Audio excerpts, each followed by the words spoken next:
मेरे प्यारे मित्रों, जय श्री राम। मित्रों, मैं हूं राकेश हिंदू। तो मित्रों, आज बात करते हैं नासिक स्थित मालेगांव में एक 3 साल की बच्ची के साथ हुए रेप और उसका सर कुचल करके की गई उसकी हत्या के बारे में। तो बात को शुरू करते हैं।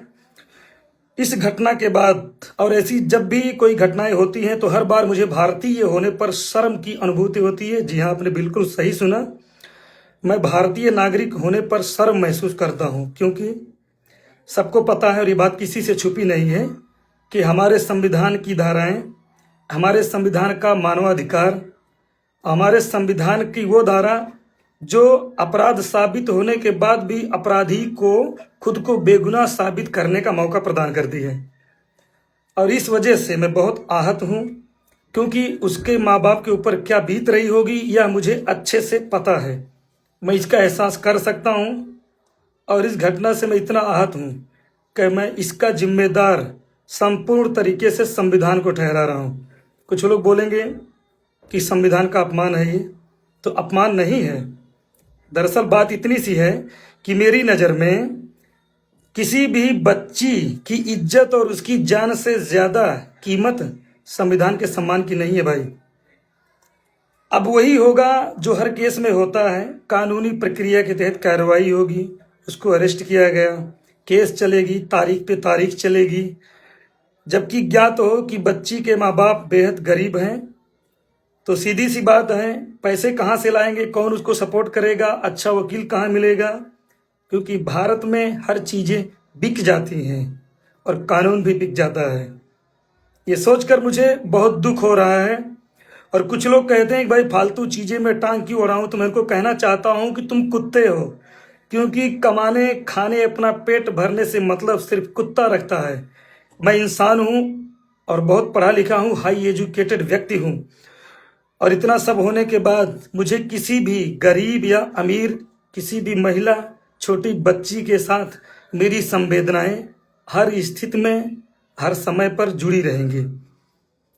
मैं सरकार से कहना चाहता हूं, संविधान का सम्मान कीजिए, बड़ी अच्छी बात है, लेकिन उस संविधान के सम्मान के तहत किसी मजबूर, लाचार, गरीब, निसहाय व्यक्ति का हक मत मारिए। 2 चीजें संविधान से हटा देनी चाहिए। बेशक संविधान का सम्मान करना चाहिए, पर 2 चीजें जो अपराधी को मिलती हैं संविधान से वो हटा देना चाहिए। पहला है मानवाधिकार। अगर कोई व्यक्ति अपराध किया है तो उस पर मानवाधिकार नहीं लागू होना चाहिए। दूसरी चीज है, अपराधी को अपराध साबित होने के बाद, जैसा कि हमारा मेडिकल रिपोर्ट्स, मेडिकल साइंस और नारकोटिक्स डिपार्टमेंट इतना विकसित है कि 10 दिन के अंदर ही यह साबित हो जाता है कि व्यक्ति ने ही अपराध किया है। तो अपराध साबित होने के बाद अपराधी को जो कोर्ट में केस लड़कर खुद को बेगुनाह साबित करता है, संविधान से यह धारा हटा देनी चाहिए। ये नहीं कि किसी भी अपराधी को यह अधिकार नहीं होना चाहिए कि वो केस लड़े अपने बचाव में। किसी भी अपराधी को अपराध साबित होने के बाद खुद के बचाव में केस लड़ने का अधिकार नहीं होना चाहिए। अपराध साबित होते ही त्वरित कार्रवाई करते हुए तत्काल भीषण दंड देना चाहिए।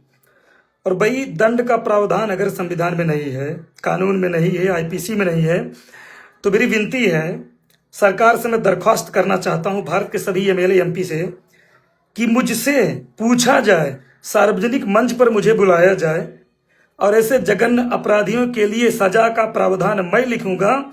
और जो सजा मैं लिखूंगा, मैं गारंटी लेता हूं कि कम से कम उस टाइप का अपराध नहीं होगा 2-3 सालों तक, जिस अपराध में मैं भीषण दंड का प्रावधान बना करके उसको सजा दिलवाऊंगा। और ये मेरी बात अगर आप लोग चाहें तो सरकार तक पहुंच सकती है। मैंने तो अपना कर्तव्य निभाया है, क्योंकि हर वह बेटी जिसके साथ दुराचार होता है, जिसकी इज्जत लूटी जाती है, जिस महिला की अस्मत पर दाग लगाया जाता है, उसके प्रति मेरी संवेदनाएं हमेशा से जुड़ी रहेंगी। क्योंकि मैं अनपढ़ जाहिल नहीं हूं, मैं बहुत उच्च कैटेगरी में पढ़ा लिखा व्यक्ति हूं। उच्च शिक्षा मैंने प्राप्त करी है, इसलिए नहीं प्राप्त करी है कि किसी गरीब निसहाय व्यक्ति पर जुल्म अत्याचार होता रहे और मैं कुत्ते की तरह सिर्फ कमाने खमाने पर ध्यान दूं। बस बात